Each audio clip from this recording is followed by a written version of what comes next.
Hello, my name's Guy and this is Postcardese.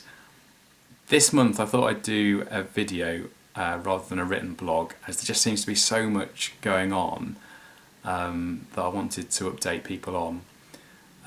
Starting with last week, I finally got a chance to go and interview Dave Smith, who organises the Bloomsbury Postcard Fair every final Sunday of the month in London. It was brilliant to spend some time with Dave up at his shop in Hendon and learning about how the market came about in the 70s, which was set up by his dad and his dad's work colleague, and the two of them devised the idea for the market, which still happens today 40 years on, and they devised it in the back rooms of the Daily Mirror where they were librarians. Listening to Dave talk about how it came about, he's going to make it was fantastic, and he was going to make a really good article for Picture Postcard Monthly in a couple of months. Tomorrow night I'm going to speak at the Rose Postcard Club in Preston. I'm actually from Preston, so that's worked out quite well. I'll be up on the Virgin trains tomorrow, stay with my parents, which I'm looking forward to.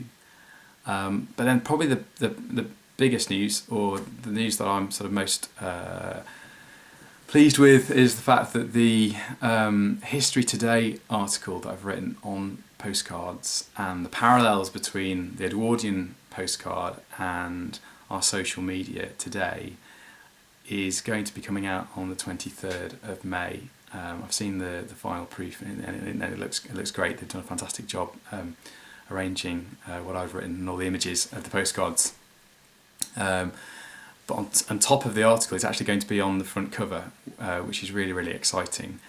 And the front cover is a picture of one of the postcards that I bought a couple of years ago. It's of an actor, Lewis Waller, and History Today have put an iPad under his arm.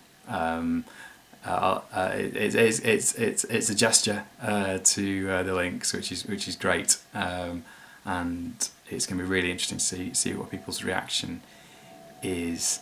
The card, I would show you the card of Lewis Waller, but History Today still have it, and I'm sure are looking after it in a very safe place. But I also wanted to show you one card that is going to be in the article, which I bought recently off Peter Lincoln, the dealer. And here it is. It's a fantastic one. It wasn't actually sent. It is blank on the other side, but it just seems to be one of those fantastic postcards on postcards. There's a household there looking at their postcard album, or showing off their postcard album, which just demonstrates for me the importance of collecting in how the postcards have been preserved since then to now, and it's only because of that impulse to collect that we have this heritage of the postcards now, which gives us such an amazing picture of how people communicated and lived in the Edwardian period in particular, but also then after the First World War, and through to the 60s and 70s, when people were still using postcards so much. Is there anything else? Yes, there is. There is something else, and that is I'm also doing a project at the moment, which you might have seen, called In Between Postcards, where I've been challenged by a company that makes, they've made an app for people's mobile phones in order so that you can take a picture and send a postcard from wherever you are, and they've asked me to send a postcard a day for 100 days, which I'm doing. I'm up to day 10, and it's proving quite a challenge. I've got to admit. The world is starting to appear in postcard dimensions. Everywhere I look, I'm seeing 16" by 4" postcards. So have a look at that.